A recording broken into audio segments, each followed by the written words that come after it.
Salut à tous les amis, bienvenue dans cette nouvelle vidéo. On est au mois de juillet les amis, mais oui, on n'est pas du tout au mois de juillet, on est au mois de novembre les amis, et pourtant il fait exactement, je vais sortir le téléphone pour preuve à l'appui quand même parce que vous allez pas me croire, il fait 20 degrés. 20 degrés, c'est exceptionnel. On est en t-shirt, on pourrait même être en short, je transpire. Ça laisse se poser des questions, mais voilà, c'est pas le sujet de la vidéo. Aujourd'hui les amis, on est là pour savoir qu'est-ce qu'on fait au potager au mois de novembre. Un mois qui est un petit peu inconnu, on va dire, pour la majorité des gens qui jardinent. Pour la simple et bonne raison, c'est qu'il fait froid et qu'on n'a pas envie de jardiner particulièrement. Alors ça veut pas dire que même s'il y a des choses à cultiver, vous allez devoir y passer des heures. Le potager d'hiver est un potager assez tranquille, sans trop d'occupation, on n'a pas d'arrosage, on a peu de désherbage, très peu de taille, en vrai on n'a quasiment pas d'entretien, c'est pourquoi il faut une bonne préparation. Enfin bref, je ne vais pas m'attarder plus sur cette introduction de vidéo les amis, je vous laisse mettre un petit like, un petit commentaire avant que la vidéo démarre. Bon visionnage à tous. Les amis, nous voilà dans le potager, on est toujours au mois de novembre, ça n'a pas toujours avec une météo complètement dingue, et comme vous le voyez, le potager il est juste nickel. Bon, c'est pas que grâce à moi, c'est aussi grâce à Nathan, parce que Nathan il a bossé comme un dingue. Pour rappel, Nathan il travaille avec moi sur la ferme, donc du coup comme vous le voyez, le potager il est vraiment nickel, tiré au cordeau. Même si on approche de l'hiver, il y a un paquet de choses à faire dans le jardin pour avoir une belle saison l'année prochaine, parce que c'est ici que tout se joue. Comme vous le voyez ici, je sais pas si vous vous rappelez, mais ici il y avait des tomates, et directement après avoir retiré les cultures de tomates, pas de retournement du sol, on apporte directement de la matière organique en surface. Ça va permettre d'enrichir le sol, de un petit peu le récompenser de tout ce qu'il nous a donné cet été. Juste à côté, on a encore des aubergines, des poivrons. Pour le moment, en fait, je vais pas les enlever parce qu'ils ne gèlent pas encore. Je les enlèverai une fois les premières gelées, parce que vous allez le voir, il y a encore des légumes. Enfin des fruits. Là on a des aubergines blanches, alors elles sont pas grosses mais on a quand même quelques petits trucs à cuisiner. Je vais vous montrer les pieds de poivrons, c'est déconcertant, il y en a plein, regardez, venez voir. On est au mois de novembre et regardez les plants de poivrons. On a des petits poivrons qui sont encore là, qui continuent leur développement très tranquillement dans le potager, et tout ça sans problématique, parce qu'on n'a pas encore de gelée.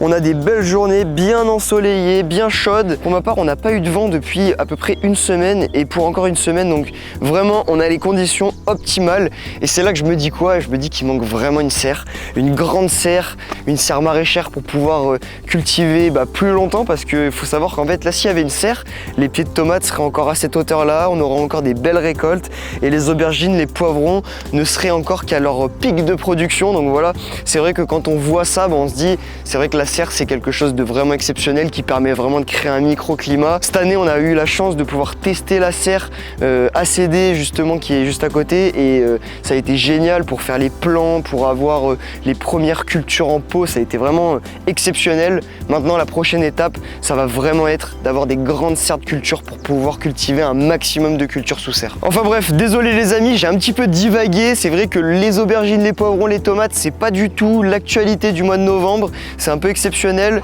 mais bon, ça valait le coup d'en parler. En tout cas, pour revenir à nos moutons, le potager du mois de novembre, les amis, je pense que c'est un mois sur lequel il faut pas lésimer sur le rangement, le nettoyage, l'entretien. C'est très important, c'est ce qui va vous permettre de prendre de l'avance pour l'année prochaine, et surtout, en fait, d'avoir un peu le potager plaisir et pas le potager corvée qu'on a l'habitude de connaître. Le potager où il faut bêcher le sol, il faut préparer, il faut ci, c'est ça, c'est très dur, c'est physique, il faut s'y tenir. Là non, si on s'y prépare bien à l'avance, on a des étapes qui vont être beaucoup moins complexes. Là, le fait d'apporter de la matière organique sur les parcelles va permettre d'ameublir le sol. Il faudra pas le piétiner bien évidemment, mais ça va permettre d'ameublir le sol, et derrière on aura plus facilement la possibilité de le travailler. Alors par exemple, avant de planter l'année prochaine, on pourra mettre des bâches, et ça permettra en fait de ne pas avoir à utiliser de motoculteur ou de choses comme ça. Donc ça c'est juste génial. À part le rangement au niveau du potager du mois de novembre, donc quand je parle de rangement, je parle de retirer tous les tuyaux, parce que c'est super important pour éviter qu'il y ait des problèmes avec le gel, hiverner les pompes. Il faudrait aussi bien évidemment retirer tout le matériel d'arrosage. Je parle des asperceurs, les jets là, comme ça, qui permettent justement une bonne irrigation du jardin. Et ça il va falloir le mettre mettre à l'abri, retirer toute l'eau qui est à l'intérieur pour avoir des matériaux durables. C'est vrai que quand on parle de jardinage, on pense directement aux plantes, mais pour avoir des plantes, il faut des outils bien entretenus, bien gérés, et c'est pourquoi il faut en prendre soin. Donc voilà les amis, prenez soin des outils que vous achetez, faites-y attention, stockez-les, et voilà. On range les tuyaux, on range les structures, on range les outils, et on range tout ce qui traîne dans le potager et qui fait qu'en fait on va perdre du temps l'année suivante. Mais les amis, c'est pas les outils qu'on mange, c'est les légumes, et c'est pourquoi les légumes, il y en a encore en pagaille à cultiver tout au long de l'hiver, dans un potager bien propre, bien entretenu. Là, on a encore des haricots. Alors les haricots, pour être tout à fait honnête, c'est la fin, on le voit, les haricots du centre sont atteints par le froid, et c'est pourquoi ils vont arrêter leur production, mais à côté, on a encore un petit peu d'haricots. Enfin bref, on a encore un paquet de légumes à pouvoir cultiver. Je vais vous montrer, on a des super salades dans le jardin, elles sont magnifiques. On a aussi des céleris raves, on a aussi beaucoup de choux, une belle diversité de choux. Donc là, les céleris raves, on peut consommer les branches, mais on peut aussi consommer la racine, du coup, qui va être beaucoup plus grosse plus tard.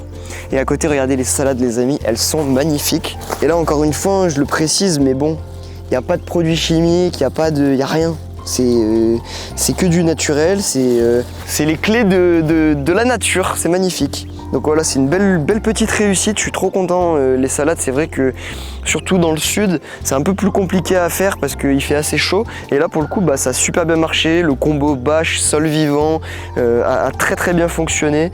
Donc voilà, je suis vraiment très content. Donc voilà, la salade, les amis, vous pouvez encore la planter. N'hésitez pas à lui mettre une petite cloche pour ceux qui habitent dans le nord ou dans les régions un peu plus fraîches. Ceux qui habitent à la montagne, malheureusement, les amis, ça va pas être possible. Vous ne pourrez pas cultiver la salade sous 1 mètre de neige, malheureusement. Cependant, pour les personnes qui habitent comme chez moi dans le sud, dans la Drôme, vous pouvez mettre une petite cloche par-dessus qui permettra justement de tenir hors gros gel la salade, même si la salade peut largement résister à des températures à 0, -1 degré, en fonction des variétés bien évidemment. Les variétés d'été, n'y comptez même pas, ça ne fonctionnera pas, elles ne s'enracineront même pas. Adaptées au froid et qui vont produire tout l'hiver. Donc là on va bientôt les récolter, mais là-bas on a aussi un peu de scarole et de chicorée, donc voilà, ça va produire tout au long de l'hiver. Et là vous le voyez derrière moi, on a des choux. Donc là on a du chou rouge, juste derrière on a du romanesco, on a du chou cal frisé. Le chou cal, très bon chou, j'adore. Donc le chou de Bruxelles qui est un peu petit, je l'ai planté très tard malheureusement, mais bon, ça va quand même produire, et puis au pire des cas, ça aura servi à nourrir les vers de terre. Et juste après, on a aussi encore une belle parcelle de chou cal, et là celle-ci elle est vraiment jolie, je suis très content. Donc voilà, le chou cal, très intéressant en fait. Pourquoi? Contrairement au chou romanesco, au chou paumé, en fait c'est pas un chou individuel, c'est un chou comme le chou de Bruxelles, mais plus généreux, c'est-à-dire qu'on va récolter les feuilles une par une, et en fait on peut échelonner les récoltes sur un même plan. C'est-à-dire que moi là-bas j'ai des plants que j'ai récoltés tout au long de l'été et qui continuent encore à produire. C'est-à-dire que là les choux cal sont jeunes, je les récolte régulièrement et je retire à peu près on va dire 5-6 feuilles par plant par semaine, et ça va permettre d'étoffer les plants, d'avoir des plants beaucoup plus gros, beaucoup plus épais, et après on peut faire des petits bouquets de chou cal et dans une soupe, c'est juste génial. Alors du coup le chou cal en fait c'est très simple, hein. On va récolter la feuille entièrement, on va retirer le bout de la feuille et après on va pouvoir couper en petits morceaux et venir l'introduire dans une soupe, comme par exemple une soupe de potimarron. Ça va cuire, ça va après on le mixe et ça donne vraiment ce petit goût de chou très subtil et très intéressant que moi en tout cas j'adore. Et les amis, sur cette chaîne, bien que ça puisse en déplaire certains, on parle de permaculture. C'est pour ça que, aussi simple que cela puisse paraître, nous avons des salades, du persil et des choux juste à côté. Et là, beaucoup vont dire ouais mais il y a une parcelle, il y a de la bâche donc t'es pas en permaculture. Et ben c'est faux. C'est faux pour la simple et bonne raison que je prends soin de mon sol. En dessous j'ai un sol qui est extrêmement vivant avec vraiment beaucoup de matière organique qui me permet en fait de n'utiliser finalement aucun produit chimique, aucun produit de synthèse, et je travaille vraiment en symbiose justement avec mon sol, avec un vrai respect justement des insectes qui peuplent mon terrain, et c'est ce qui fait en fait qu'on a des belles petites récoltes mais aussi des échecs. Et la preuve, regardez les amis, on a ici une parcelle de salade. Alors cette variété, je ne sais pas pourquoi, elle s'est fait démontés par les limaces. Mais c'est pas grave, ça fait partie aussi du jeu de la permaculture. En fait, on accepte au final que la nature nous ait pris quelques salades sur cette bande-là, parce que regardez à côté, le persil va très bien, les choux vont très bien. Donc au final, est-ce que ça aurait valu le coup d'utiliser des produits chimiques pour ne pas avoir ces problèmes de salade? On aurait détruit quelque chose, alors que là, on n'a utilisé aucun produit chimique et on a juste au final perdu une cinquantaine de salades. Donc voilà les amis, ce que je voulais dire en tout cas, c'est que vous pouvez aussi mettre en terre du persil au mois de novembre. Le persil, c'est une plante très résistante. Vous pouvez, si vous avez peur qu'il est trop froid, vous lui mettez encore une petite cloche comme les salades. Et là, c'est super intéressant. On prend des petits brins, on peut les couper, tac tac tac, et on peut faire du beurre au persil. Après on peut le congeler, on peut carrément congeler les brins de persil et venir les broyer dans par exemple des pommes de terre quand on veut les cuisiner. On a juste à le décongeler. Enfin bref, le persil c'est super intéressant, ça pousse facilement, c'est pas invasif, ça sent bon. C'est un régal, enfin bref, cultivez le persil les amis. Donc les amis, si je récapitule ce début de vidéo, au mois de novembre, on finit de retirer la totalité des cultures d'été. On finit les récoltes, on enlève la totalité des structures, du matériel et des tuyaux. On nettoie bien notre potager, bien propre, on apporte de la matière organique, on continue de bien s'occuper et de prendre soin de toutes les cultures qui sont encore en terre. Et si on a de la place, on peut continuer à en implanter en fonction de la saison et de vos régions. Enfin bref les amis, le potager d'hiver c'est vraiment pour les plus courageux. Mais pour ma part, c'est quand même un potager que je kiffe faire et ça permet aussi de garder les mains dans la terre en attendant l'année prochaine. Mais finalement les amis, il y a quelque chose que vous pouvez faire au mois de novembre et que vous allez voir l'année prochaine, vous ne serez pas déçus parce que c'est aujourd'hui qu'il faut le mettre en place pour que vraiment ce soit profitable l'année prochaine. C'est la mise en place de nouveaux espaces, de nouveaux lieux qu'on va conceptualiser aujourd'hui. Vous allez voir, l'année dernière, j'ai imaginé ça. C'était juste un petit croquis où je voulais faire un petit jardin d'expérimentation avec quelques pergolas et des belles plantes en hommage un petit peu au premier potager que j'avais réalisé sur la ferme. Et vu que je l'ai préparé l'année dernière, bah il est là cette année les amis. Allez, je vous amène, je vais vous montrer un peu ce qu'on a fait. Et voilà les amis, c'est mon potager d'expérimentation que j'ai imaginé l'année dernière. À la base, c'était juste en fait un petit potager en long que j'ai commencé il y a 3 ans et demi quand j'ai commencé justement l'aménagement de l'exploitation. À la base, ce potager, c'était un petit peu le potager qui m'a permis justement d'apprendre un petit peu tout ce que je sais par rapport au jardin, on va dire. Et du coup, j'avais envie de vraiment créer un lieu bien organisé, bien propre. Donc vous avez vu précédemment mon potager maraîcher qui fait à peu près 2000 m² où là-dessus je peux vraiment m'éclater. Et là on a vraiment ce petit potager d'expérimentation qui fait on va dire 200 m² plus ou moins. C'est un peu mon trésor où il y a un petit peu mes petites plantes que j'aime bien et que je peux venir prélever pour faire mes boutures et qui me permettent justement, enfin qui vont me permettre par la suite de pouvoir coloniser la totalité de mon terrain avec des framboisiers, des mûriers, des cassis, des romarins et j'en passe.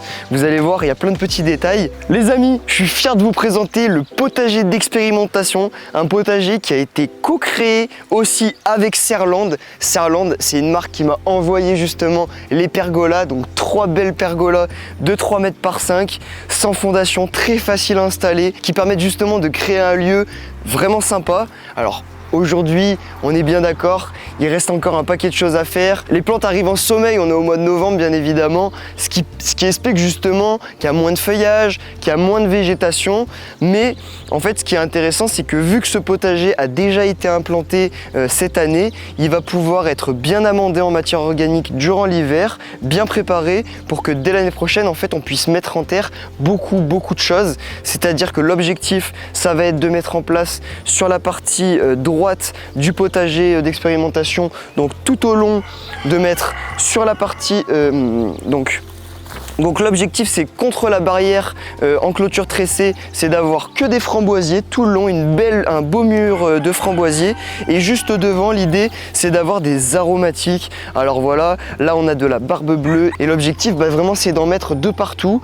Alors pas forcément que des aromatiques, on se met pas de barrière les amis. C'est pourquoi juste ici il y a un figuier goutte d'or. On a aussi quelques petits arbustes fruitiers qui vont permettre vraiment de créer un lieu propice au prélèvement des boutures pour pouvoir coloniser tout le potager. Et puisqu'on a des structures les amis, l'idée ça va être de faire grimper un maximum de choses.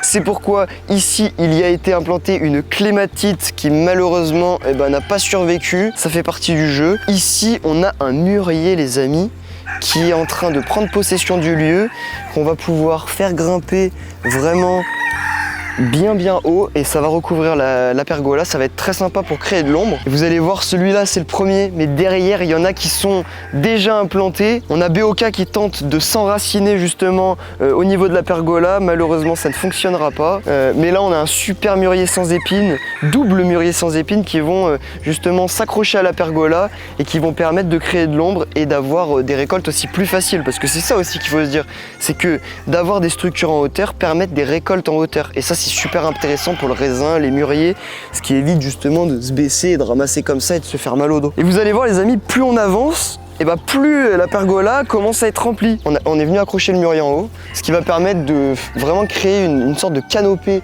au-dessus de la pergola qui créera une belle ombre pour les bacs de culture dans lesquels on pourra mettre par exemple des choux, des salades, des plantes qui en bref ont besoin d'ombre durant l'été. En tout cas, un grand merci à Serland de m'avoir envoyé tout ça. On a créé un truc super intéressant. En tout cas, merci à Serland de nous avoir fait confiance et de nous avoir envoyé tout ça. On a créé un super lieu, on en est trop content. Et peut-être que l'année prochaine, il y a d'autres choses qui arrivent. Je dis ça, je dis rien. Et pourquoi je dis que c'est le bon moment en ce moment de mettre en place des nouveaux lieux, c'est parce que en ce moment les amis, c'est la bonne période pour planter les arbres fruitiers, ce qui permet en fait d'avoir des arbres qui dès le printemps seront performants, prêts à produire des petits fruits. Alors à condition que vous sélectionnez des arbres relativement gros. Là par exemple on a un petit pêcher qui est assez costaud, et celui-là on va pouvoir le mettre en terre et au courant du mois de novembre dans le potager, en fonction, bien évidemment après avoir fait un peu de place aussi. Profitez du mois de novembre les amis pour mettre en place de nouveaux lieux avec de la nouvelle végétation, donc la plantation d'arbres, d'arbustes qui vont vous permettre des récoltes fruitières dès l'année prochaine. Et les amis, si vous voulez que je vous fasse une vidéo complète sur la plantation des arbres, sur comment on fait pour planter un arbre de façon vraiment performante pour qu'il puisse se prospérer dans le futur lieu dans lequel il a été planté, n'hésitez pas à me le dire dans les commentaires, ça pourrait être une super prochaine vidéo. J'en ai fini avec mes petits tips du mois de novembre. Je pense que vous avez suffisamment de boulot, il est possible que j'ai oublié certaines choses, donc n'hésitez pas à me le dire dans les commentaires. Ça permet aussi de mieux préparer les vidéos pour la suite. Enfin bref, si ça vous a plu les amis, n'hésitez pas à mettre un petit like et un petit commentaire. Ça fait plaisir, ça régale, ça soutient la chaîne, le projet. Et si vous voulez que je continue cette vidéo mois par mois, mais il faut également me le dire dans les commentaires les amis. Qu'est-ce que t'attends? N'oublie pas de